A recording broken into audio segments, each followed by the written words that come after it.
जो इसका second chapter हम लोग पढ़े हैं उसका चौथा एक्सरसाइज हम लोग आज सॉल्व करेंगे। तो देखिए क्या है चौथा इसका एक्सरसाइज। 12 सेंटीमीटर त्रिज्या वाले एक गोली चालक के पृष्ठ पर 1.6 × 10⁻⁷ कूलाम का आवेश एक समान रूप से वितरित है। तो इसमें 3 क्वेश्चन पूछा है। पहला, गोले के अंदर, गोले के ठीक बाहर तथा गोले के केंद्र से 18 सेंटीमीटर पर अवस्थित किसी बिंदु पर वैद्युत क्षेत्र क्या होगा। यानी हमको ज्ञात करनी है कि इंटेंसिटी ऑफ इलेक्ट्रिक फील्ड। तो उसके लिए जो पहला दिया है गोले के अंदर वैद्युत क्षेत्र क्या होगा, यानी पहला। तो मेरे पहले जो मान लीजिए है गोला है, तो इस गोले के पृष्ठ पर आवेश दिया है। तो जब गोले के पृष्ठ पर आवेश दिया है तो गोले के अंदर कोई भी आवेश नहीं है। जब गोले के अंदर कोई आवेश नहीं है तो वहां पर जो गोले के अंदर वैद्युत क्षेत्र होगा वह कितना होगा, 0 होगा। क्योंकि जब गोले के अंदर कोई आवेश नहीं है तो वैद्युत क्षेत्र क्या हो जाएगा, 0। यानी हमने इसके लिए E1, इसके लिए E2 और इसके लिए E3 माना है। तो जो मेरा पहला आंसर था गोले के अंदर, तो गोले के अंदर वैद्युत क्षेत्र कितना हो जाएगा, 0। क्यों हो जाएगा, क्योंकि गोले के अंदर कोई भी आवेश नहीं है, अतः वहां पे इसका जो वैद्युत क्षेत्र होगा वह कितना हो जाएगा, 0। अब देखिए दूसरा है गोले के ठीक बाहर। यानी गोले के ठीक बाहर से मतलब है कि गोले के पृष्ठ पर, गोले के ठीक बाहर मतलब गोले के पृष्ठ पर क्षेत्र की जो तीव्रता होती है E बराबर 1/4πε0 Q/r²। ये हम लोग फार्मूला पढ़े हैं। तो हम लोग इसी फार्मूले का प्रयोग करेंगे कि तो गोले के ठीक बाहर के लिए फार्मूला 1/4πε0 Q/r²। तो जो गोले की त्रिज्या होगी वह दूरी हो जाएगी इस केंद्र से, और जिस पृष्ठ पर जिस बिंदु पे हमको वैद्युत क्षेत्र की तीव्रता ज्ञात करनी है उसके बीच की दूरी क्या है, r। और यहाँ देखिए दिया है r कितना दिया है, 12 सेंटीमीटर त्रिज्या वाले गोली चालक। यानी इस गोली चालक का जो त्रिज्या दिया है वह r, वह 12 सेंटीमीटर है। तो हमको ये r मिल गया, q दिया ही है। हम लोग जानते हैं 1/4πε0 की जो वैल्यू होती है 9 × 10⁹। तो हमको सब पद मिल गया, तो हम E निकाल सकते हैं। इसके लिए हमने क्या माना, इसको E2। तो E2 बराबर फार्मूला हो गया। अब इस मान को हम लोग रख दिया जाए तो इसकी वैल्यू 9 × 10⁹। Q का वैल्यू देखिए दिया है 1.6 × 10⁻⁷ r²। r² मतलब क्या, r की वैल्यू कितना दिया, 12। तो 12 सेंटीमीटर को जब आप बदलेंगे मीटर में तो हो जाएगा 12 × 10⁻² मीटर, 12 × 10⁻² मीटर। तो यहाँ पर इसको हम लोग सॉल्व करेंगे। तो जब हम लोग सॉल्व करेंगे तो ये 12 और 12 × 12 144 होता है। अगर ये 1.6 हट जाए तो 16 × 144 ये पूरा पद इससे कट जाएगा। तो हम क्या करेंगे, 1.6 को दशमलव को हटाने के लिए हम चाहे तो लिख सकते हैं 10⁻⁸। जब 10⁻⁸ करेंगे दशमलव हट जाएगा और यहाँ लिख सकते हैं ये 8। अब देखिए 16 × 144, 12 × 12 144, यानी ये पूरा पद कट गया। तो बचा क्या, ये ऊपर जाएगा तो 9 × 4 = 13, 13 में से 8 गया कितना, 5। यानी जो E2 की वैल्यू आ गई 10⁵ न्यूटन प्रति कूलाम। ये दूसरा आंसर। गोले के ठीक बाहर यानी पृष्ठ पर जो वैद्युत क्षेत्र की तीव्रता होगी, वैद्युत क्षेत्र होगा E2 बराबर 10⁵ न्यूटन प्रति कूलाम। अब देखिए, अब यहाँ पे देखिए E3 यानी जो तीसरा, गोले के केंद्र से 18 सेंटीमीटर पर अवस्थित किसी बिंदु पर वैद्युत क्षेत्र क्या होगा। यानी इस गोले के केंद्र से 18 सेंटीमीटर की दूरी पर हमने यहाँ पे जो E3 लिया है, यहाँ बिंदु P है मान लीजिए, हमको ज्ञात करना है वैद्युत क्षेत्र की तीव्रता यानी वैद्युत क्षेत्र। तो ये यहाँ से लेके यहाँ तक की दूरी कितना दे दिया है, 18 सेंटीमीटर। तो यहाँ भी 18 सेंटीमीटर को हम लोग बदल सकते हैं, 18 × 10⁻² मीटर, ये कर सकते हैं हम लोग। तो यहाँ पर देखिए क्या हो जाएगा, यहाँ पर हो जाएगा आपका E3 की वैल्यू, फार्मूला वही 1/4πε0 × Q/r²। इसकी वैल्यू 9 × 10⁹, Q का 1.6 × 10⁻⁷ आर स्क्वायर। अब इसका भी स्क्वायर कर देंगे हम लोग तो 18 गुणे 18 10 की घात -4 हो जाएगी। यहाँ देखिए हम लोग सॉल्व किया जाए तो इसके लिए देखिए हम लोग ये आप दशमलव को हटा दीजिए 16 और ये हो जाएगा 8, इतना हो गया। अब बचा क्या देखिए तो 9 4 13 में से 8 गया, कितना हो गया 10 की घात 5 हमको मिल गया। 9 गुणे 16 और ये 18 गुणे 10 की घात 5 सॉल्व कीजिए तो 9 दूना 18 2 8 16 2 चौको 8 2 9 18 यानी कितना आ गया 4/9 गुणे 10 की घात 5, या इसको लिख सकते हैं, इसको लिख सकते हैं हम लोग 40/9 गुणे 10 की घात 4। ये कम कर देंगे तो 4 दहा में 40 हो जाएगा। अब देखिए 40/9 को डिवाइड करेंगे तो 4.4 गुणे 10 की घात कितनी हो गई 4 न्यूटन प्रति कूलम। ये रहा किसकी वैल्यू E3 की वैल्यू। यानी इसमें 3 प्रश्न पूछे थे गोले के अंदर, तो गोले के अंदर कितना हो गया इसकी वैल्यू 0 हो गई। गोले के ठीक बाहर 10 की घात 5 न्यूटन प्रति कूलम हो गया। गोले के केंद्र से 18 सेंटीमीटर की दूरी पर किसी बिंदु पर वैद्युत क्षेत्र क्या होगा तो 4.4 गुणे 10 की घात 4 न्यूटन प्रति कूलम। एक्सरसाइज है उसको सॉल्व किया जाए। एक समांतर पट्टिका संधारित्र जिसकी पट्टिकाओं के बीच वायु है की धारिता 8 पिकोफैरेड है। यदि पट्टिकाओं के बीच की दूरी को आधा कर दिया जाए और इनके बीच के स्थान में 6 परावैद्युतांक का एक पदार्थ भर दिया जाए तो इसकी धारिता क्या होगी। तो पहले यह ज्ञात किया जाए, जब समांतर पट्टिका संधारित्र के पट्टिकाओं के बीच क्या है वायु है, तो उसके लिए फार्मूला क्या बनता है धारिता का C0 बराबर एप्सिलॉन नॉट A/D।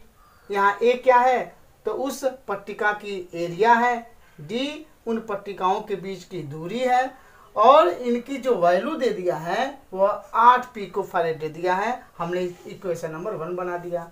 यह किस कंडीशन में है जब उन पट्टिकाओं के बीच में क्या है वायु है।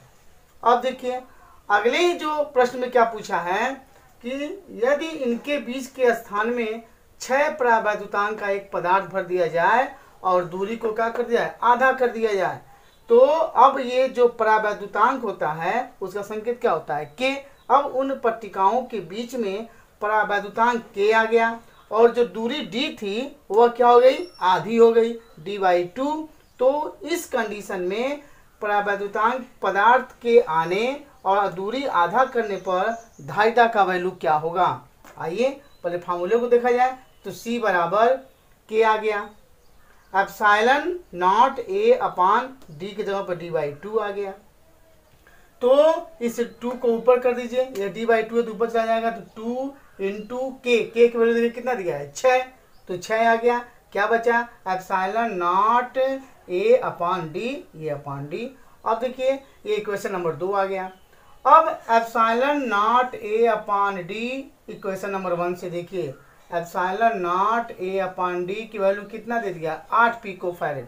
तो हम इसके जवाब क्या लिख सकते हैं 8 पिकोफैरेड, 2 छक्के 12 और 12 बटे 96 पिकोफैरेड। यानी जब उन पट्टिकाओं के बीच वायु था तो जो धारिता थी उसकी 8 पिकोफैरेड थी, 8 पिकोफैरेड थी। और जब उन पट्टिकाओं के बीच में 6 परावैद्युतांक का पदार्थ आ गया और दूरी आधी हो गई तो जो धारिता की वैल्यू आई 96 पिकोफैरेड। एक्सरसाइज 9 पिकोफैरेड धारिता वाले 3 संधारित्र को श्रेणी क्रम में जोड़ा गया है। तो पहला पूछा है संयोजन की कुल धारिता क्या है और दूसरा पूछा है यदि संयोजन को 120 वोल्ट के सप्लाई से जोड़ दिया जाए तो प्रत्येक संधारित्र पर क्या विभवांतर होगा। तो आइए पहले इसको हम पहला सॉल्व करते हैं। तो यहाँ पर देखिए प्रत्येक की धारिता दे दिया है 9 पिकोफैरेड और 3 संधारित्र हैं और तीनों की धारिता बराबर है, तो हम लिख सकते हैं C1 C2 C3 बराबर कितने के 9 पिकोफैरेड के। मेरे प्यारे बच्चों आपको पढ़ाया गया था जब 3 संधारित्रों को हम श्रेणी क्रम में जोड़ते हैं तो उनके जो तुल्य धारिता होती है 1/C बराबर 1/C1 plus 1/C2 plus 1/C3 हम लोग ये पढ़ चुके हैं श्रेणी क्रम और समांतर क्रम। तो श्रेणी क्रम में क्या होती है तुल्य धारिता 1/C 1/C1 plus 1/C2 plus 1/C3। और 1/C मतलब C यहाँ पर क्या है, तो कुल धारिता C माना गया, जो तुल्य धारिता माना गया वो क्या है, C है। तो आइए C1 C2 C3 तीनों बराबर हैं और तीनों की वैल्यू दे दिया है 9 पिकोफैरेड। तो तीनों के वैल्यू को पुट किया जाए 1/9 1/9 1/9, इसको सॉल्व करेंगे तो 3/9 आएगा और 3/9 को लिख सकते हैं 1/3, यानी 1/C बराबर 1/3। तो तुल्य धारिता C की वैल्यू कितनी हो गई, 3 पिकोफैरेड। आप चाहें तो इसको चेंज कर सकते हैं, 1 पिकोफैरेड बराबर 10⁻⁻12 फैरेड के, तो 3 पिकोफैरेड 3 × 10⁻12 फैरेड के। यानी ये मेरा पहला जो क्वेश्चन पूछा गया था कि संयोजन की कुल धारिता क्या है, तो बताएंगे संयोजन की कुल धारिता 3 × 10⁻12 फैरेड है। अब देखिए पुनः पूछा है कि यदि हम 120 वोल्ट के सप्लाई से हम जोड़ देते हैं तो प्रत्येक पे कितना विभवांतर होगा। मेरे प्यारे बच्चों, आपको पढ़ाया गया था श्रेणी क्रम में प्रत्येक पे जो आवेश होता है वह बराबर होता है। ध्यान दीजिएगा, श्रेणी क्रम में यदि संधारित्रों को हम जोड़ते हैं तो प्रत्येक पे आवेश बराबर होता है। तो पहले यह निकाल लिया जाए कि आवेश की वैल्यू क्या है, क्योंकि हमको पूछा है प्रत्येक पर विभवांतर। तो विभवांतर क्या होती है, V = Q/C। तो C की वैल्यू तो हम निकाल चुके हैं और C का प्रत्येक का C की वैल्यू कितना दिया, 9 पिकोफैरेड। तो हमको क्या चाहिए, आवेश। तो आवेश के लिए देखिए आप लिखे हैं श्रेणी क्रम में प्रत्येक संधारित्र पर आवेश समान होगा, अतः प्रत्येक संधारित्र पर आवेश Q बराबर C भी। तो यहाँ से C, तो C की वैल्यू कितना निकालें, तुल्य जो संधारित्र की जो धारिता है कितना है, 3 × 10⁻12 हो गया। V 120 वोल्ट का सप्लाई है तो V की वैल्यू 120 हो गई। तो Q की वैल्यू कितनी हो गई, 360 × 36 360 × 10⁻12 कूलाम। अब ये मेरे प्यारे बच्चों, ये जो आवेश है वह प्रत्येक संधारित्र पर समान होता है। कितना आवेश, तो 360 × 10⁻12 कूलाम। अब आइए प्रत्येक संधारित्र पर विभवांतर क्या होगा। तो जब प्रत्येक संधारित्र की धारिता 9 पिकोफैरेड है और ये आपस में बराबर है, प्रत्येक की 9 पिकोफैरेड है तो प्रत्येक बराबर हो गए। तो जब प्रत्येक की धारिता बराबर है तो प्रत्येक संधारित्र का विभवांतर भी बराबर होगा। तो किसी एक का निकालेंगे वही विभवांतर तीनों पर हो जाएगा। तो हम किसी एक का निकाल रहे हैं, प्रत्येक संधारित्र पर विभवांतर V की वैल्यू Q/C1। तो Q अभी हम लोग आवेश निकाले कितना, 360 × 10⁻12 और प्रत्येक पर जो धारिता है वह कितनी है, देखिए यहाँ पर 9 पिकोफैरेड या 9 × 10⁻12। तो इसको कैंसिल, ये दोनों इक्वल कट जाएंगे, ये डिवाइड करेंगे कितना जाएगा, 40 वोल्ट। यानी प्रत्येक संधारित्र पर जो विभवांतर होगा कितना होगा, 40 वोल्ट। तो हम लिख सकते हैं V1 की वैल्यू V2 V3 ये तीनों आपस में बराबर होंगे और कितने वोल्ट होंगे, 40 वोल्ट। क्योंकि प्रत्येक की धारिता बराबर है तो प्रत्येक संधारित्र का विभवांतर भी बराबर होगा। इसका 7वां एक्सरसाइज, 2 पिकोफैरेड 3 पिकोफैरेड और 4 पिकोफैरेड धारिता वाले 3 संधारित्र पार्श्व क्रम में जोड़े गए हैं। यानी इसके पहले जो न्यूमेरिकल लगाए हैं 6वां, उसमें क्या था, श्रेणी क्रम में जोड़ा गया था। इसमें क्या है, तो 3 आप संधारित्र जो है वह समांतर क्रम में जोड़ा गया है।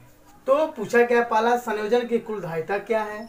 दूसरा पूछा है यदि संयोजन को हम 100 वोल्ट के संभरण मतलब सप्लाई से जोड़ दें तो प्रत्येक संधारित्र पर आवेश ज्ञात कीजिए। मेरे प्यारे बच्चों, अब जब संधारित्र को हम जोड़ते हैं समांतर क्रम में पार्श्व क्रम में तो आवेश का मान भिन्न भिन्न होता है।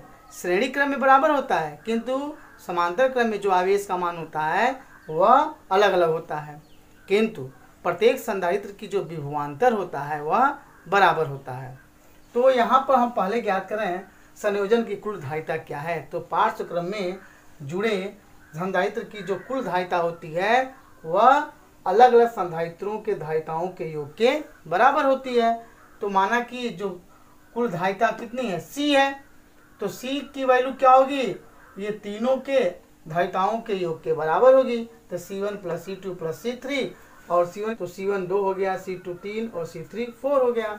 तो यहाँ जोड़िए तो 5 4 9 हो गया, यानी जो कुल धारिता हो गई 9 पिकोफैरेड, या इसको 4 में चेंज कर सकते हैं 9 × 10⁻12 फैरेड।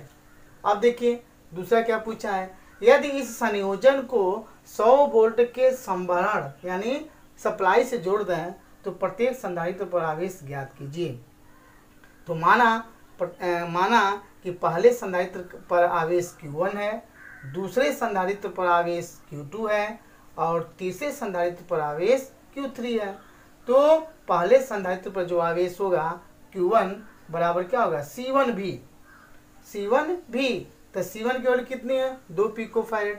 तो 2 पिकोफैरेड को आप चाहो तो चेंज कर दो, 2 × 10⁻12 भी 100 वोल्ट, 100 गुणा करेंगे तो ये 2 हो गया, ये इसमें से 2 घात हम कम कर देंगे, ये 12 है तो 10 हो जाएगा, यानी 2 × 10⁻10 कूलम। ये पहले संधारित्र पर आवेश आ गया।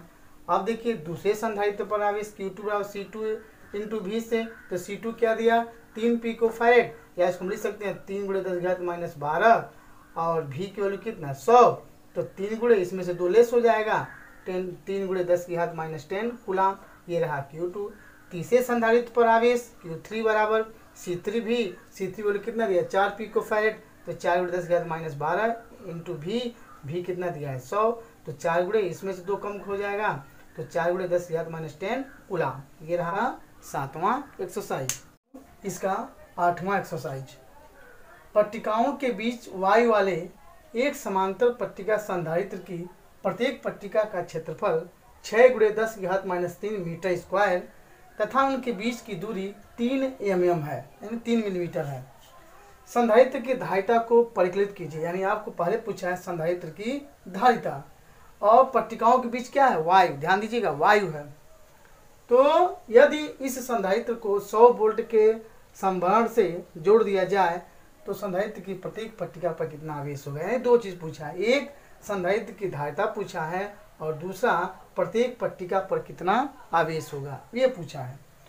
तो मेरे प्यारे बच्चों, आपको यह मालूम है कि समांतर पट्टिका का संधारित्र की जो धारिता होती है, यदि उनके बीच वायु है और उसका क्षेत्रफल है और इनके बीच की जो दूरी है उसमें संबंध होता है C बराबर ε0A/d। ये हम लोग पढ़ चुके हैं।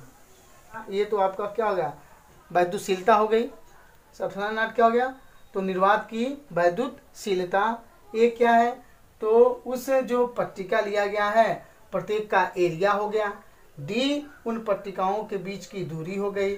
तो हमको देखिए क्या क्या दिया है, एरिया दे दिया 6 × 10⁻³ मीटर स्क्वायर, D उनके बीच की दूरी देखिए 3 mm, यानी 3 मिलीमीटर को हम लोग चेंज करेंगे मीटर में तो लिख सकते हैं 3 × 10⁻³ मीटर।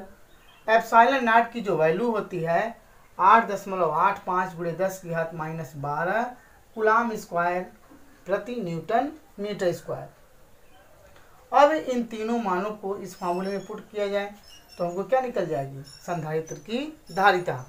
तो C बराबर 8.85 × 10⁻12 ε0 की वैल्यू हो गई, एरिया की वैल्यू 6 × 10⁻³ अपान D, यानी उनके बीच की जो दूरी है 3 × 10⁻³ अब इसको सॉल्व किया जाए तो ये 10⁻³ से ये पूरा पैसे कट जाएगा, तो बचा क्या तो ये 3 और दूनी क्या हो जाएगा 6 हो जाएगा।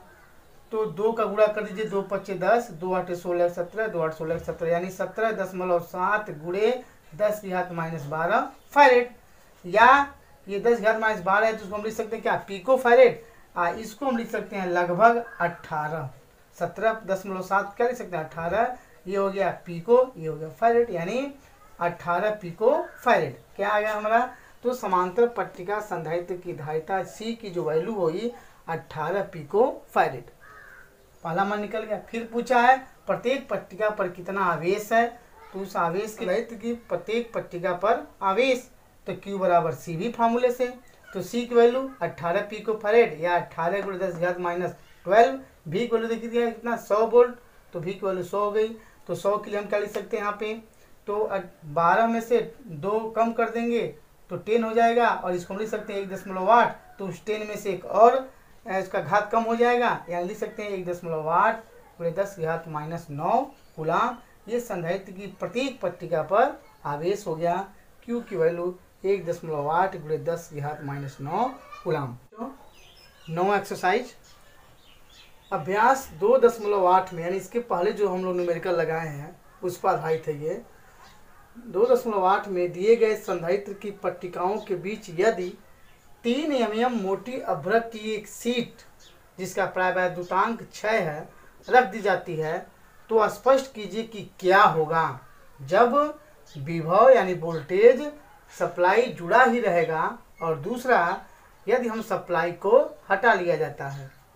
तो मेरे प्यारे बच्चों, जब दो पट्टिकाओं के बीच में परावर्तनांक आता है तो उसकी धारिता क्या हो जाएगी, बदल जाएगी, निश्चित धारिता बदल जाएगी। तो जो नई धारिता होगी वो क्या होगी, तो संधारित्र की नई धारिता C बराबर के सी नॉट। सी नॉट मतलब क्या है, पुराना जो हम लोग पहले निकाले थे। अब नया क्या आ गया, C की वैल्यू C बराबर के क्या है यहाँ पे, तो परावर्तनांक हो गया, और C नॉट जो हम लोग इसके पहले निकाले थे। क्योंकि जब परावर्तनांक पदार्थ रखा जाता है तो उसकी धारिता जो है वो बदल जाती है। तो C बराबर के की वैल्यू देखो कितना है, 6 है, और C नॉट जो हम लोग पहले निकाले थे इसकी धारिता 18 गुणे 10 की घात माइनस 12। तो 18 छक्के 108 यानी 108 गुणे 10 की घात माइनस 12 फैरेड। ये मेरी रही नई धारिता। कब, जब उन पट्टिकाओं के बीच में एक परावैद्युतांक पदार्थ आता है जिसकी जो मोटाई है कितनी है, 3 mm।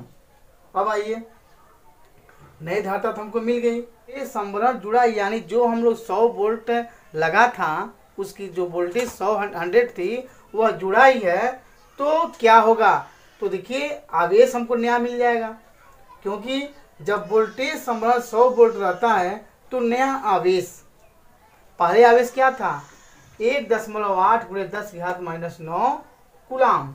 लेकिन अब जब वोल्टेज हम जुटे ही रहता है, हम वोल्टेज को हटाते नहीं हैं, तब नया आवेश क्या हो जाएगा, Q बराबर C भी, क्योंकि देखिए C की वैल्यू चेंज हो गई है तो आवेश की वैल्यू भी चेंज हो जाएगी।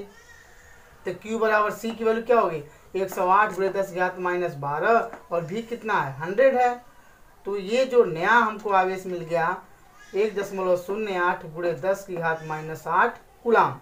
यहाँ पे हम 12 है तो इसमें से 2 कम कर देंगे, 10 हो जाएगा, और पॉइंट लगा देंगे तो ये कितना हो जाएगा, 8 हो जाएगा। तो 10 की घात माइनस 8 कूलाम, यानी अब जो मेरा आवेश है वह पहले से बढ़ गया। पहले कितना था, देखिए 1.8 गुणे 10 की घात माइनस 9 कूलाम, माइनस 9 कूलाम है, यहाँ माइनस 8 कूलाम है, यानी अब जो आवेश है उसकी वैल्यू पहले से बढ़ गई। अब देखिए, लेकिन क्या क्या वही रहा, तो वोल्टेज आपका 100 रहा, जो C की वैल्यू धारिता हुआ 108 गुणे 10 की घात माइनस 12 हो गई, और आवेश की वैल्यू 1.08 गुणे 10 की घात माइनस 8 कूलाम। अब देखिए, यदि हम संवहन को हटा लिया जाए, यानी जो सप्लाई थी वह सप्लाई अगर हट जाए तब क्या होगा, तो जो Q की वैल्यू है वह नियत रहेगी, यानी Q का जो आवेश का मान है वह अपरिवर्तित रहता है। तो नया विभवांतर क्या हो जाएगा, देखिए, तो आवेश तो वही रहेगा, तो नया विभवांतर V बराबर Q बाई C से, तो Q की वैल्यू क्या हो जाएगी 1.8 गुणे 10 की घात माइनस 9, और C जो हम लोग निकाले थे 108 गुणे 10 की घात माइनस 12। इसको आप सॉल्व करेंगे तो ये 0.9 है, ये 12 है तो ऊपर जाएगा, तो 12 में से 9 गया, कितना हो गया, 12 में से 9 गया 3 हो गया, पॉइंट हटाएंगे 2 बचेगा, तो उसको 2 को भी अगर 10 की घात 2 को भी कम चाहते हैं हटाना तो ये 1800 हो जाएगा। नीचे क्या बचा 108, इसको डिवाइड करेंगे तो 50/3 होगा, इसको भी डिवाइड करेंगे आप तो 16.67 वोल्ट, यानी नया विभवांतर मेरा क्या आ गया 16.67 वोल्ट। तो पहले से जो विभवांतर है वह गिर जाता है, किस कंडीशन में, जब हम संवहन को हटा लिया जाएगा तो जो वोल्टेज होगा वह 16.67, यानी पहले से वोल्टेज उसका डाउन हो जाएगा। 12 पिकोफैरेड का एक संधारित्र 50 वोल्ट की बैटरी से जुड़ा है। संधारित्र में कितनी स्थिर वैद्युत ऊर्जा संचित, तो हम लोग पढ़ चुके हैं संधारित्र में संचित जो ऊर्जा होती है इस U बराबर हाफ CV², क्योंकि इस 12 पिकोफैरेड C की वैल्यू दे दिया, यहाँ पर V की वैल्यू दे दिया, तो हम जो संचित ऊर्जा है U बराबर हाफ CV² का प्रयोग करेंगे। तो हाफ C की वैल्यू देखिए 12 पिकोफैरेड, तो 12 गुणे 10 घात माइनस 12 कर दीजिए, इंटू V 50 वोल्ट, तो V² 50 गुणे 50 कर दीजिए। इसको हम लोग सॉल्व कर दिया जाए तो 2 छक्के 12, 50 सॉल्व करेंगे तो आएगा 1.5 गुणे 10 की घात माइनस 8 जूल, यानी संधारित्र में जो संचित ऊर्जा होगी वह 1.5 गुणे 10⁻⁸ जूल होगी। किस फार्मूले से? तो U बराबर हाफ CV स्क्वायर से। 2.11 200 वोल्ट संवहन से एक 600 पिको फैरेड के संधारित्र को आवेशित किया जाता है। ठीक, फिर इसको संवहन से वियोजित कर देते हैं तथा एक अन्य 600 पिको फैरेड वाले अनावेशित संधारित्र से जोड़ देते हैं। इस प्रक्रिया में कितनी ऊर्जा का ह्रास होता है? मेरे प्यारे बच्चों, आपको ऊर्जा का ह्रास निकालना है। ऊर्जा में कितनी कमी होती है, कितना ह्रास होता है। तो ऊर्जा ह्रास के लिए डेल यू का एक फार्मूला मैं यहाँ पे बनाया हूँ आपको। देखिए, half C1 V1 minus V2 का whole square upon C1 plus C2, यह एक फार्मूला है। इसको याद कर लेंगे शॉर्ट फार्मूला, तो आपको सवाल लगाने में आसानी होगी। अब देखिए इसमें क्या है, तो आपको C1 दे दिया, C2 दे दिया, V1 200 है। उसके बाद क्या करते हैं, संवहन से वियोजित कर देते हैं, तो इसका जो दूसरा V2 है वो कितना हो जाएगा? 0 हो जाएगा। पहला V1 200 और दूसरा V2 0 हो जाएगा। और बस इसमें C1 C2 और V1 V2 का ही प्रयोग करना है। तो C1 C2 आपको दिया ही है, V1 दिया है, V2 0 हो जाएगा। और डायरेक्ट हम ऊर्जा के ह्रास के फार्मूले में इस मान को पुट कर दें तो निकल जाएगा कि कितना ऊर्जा का ह्रास हो रहा है। यानी एक संधारित्र है, उस संधारित्र को 200 वोल्ट के संवहन से मतलब सप्लाई से उसको जोड़ा जाता है और उस संधारित्र की धारिता कितनी है? 600 पिको फैरेड। पुनः क्या किया जाता है कि इस 200 वोल्ट जो संचरण होता है उसको वियोजित कर देते हैं और वियोजित करने के बाद एक दूसरा संधारित्र लाते हैं जिसकी धारिता कितनी होती है? 600 पिको फैरेड। और ला करके वह जो संधारित्र लाते हैं वह क्या होती है? अनावेशित होती है। अनावेशित संधारित्र से जोड़ देते हैं। तो इस प्रक्रिया में कितनी ऊर्जा का ह्रास होता है, यही ज्ञात करना है हमको। तो देखिए फार्मूला मैं आपको बताया यहाँ पे, डायरेक्ट फार्मूला इसका डेल यू बराबर half C1 C2 into V1 minus V2 का whole square upon C1 plus C2। और मान को पुट कर दीजिए। हाफ C1 की वैल्यू 600 पिको फैरेड 10⁻12 कर दीजिए, इंटू C2 की वैल्यू भी 600 पिको फैरेड, तो 600 10⁻12 कर दीजिए। V1 कितना हो जाएगा? 200 और V2 कितना हो जाएगा? 0, क्योंकि यहाँ क्या लिखा है? संवहन से वियोजित कर देते हैं, तो V2 की वैल्यू कितनी हो गई? 0 हो गई। अब देखिए, अब ये 2 से ये 2 से ये 600 कट जाएगा, 300 हो गया। 10⁻12 से ये कट जाएगा, तो कितना बचा?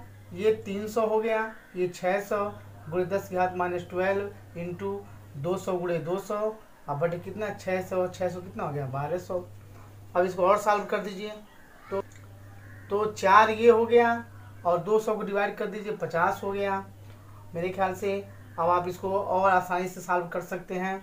600 बचा, 200, 50 और 10⁻12, तो 2 2 4 1 5 10⁻5 हो गई और 6 दूनी 12 25 60 हो गया।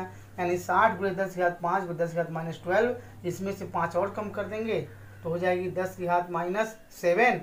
और इसको हम चाहते हैं 6 लिखना, तो एक और कम हो जाएगा, यानी कितना हो जाएगा? 6 गुणे 10⁻6 जूल।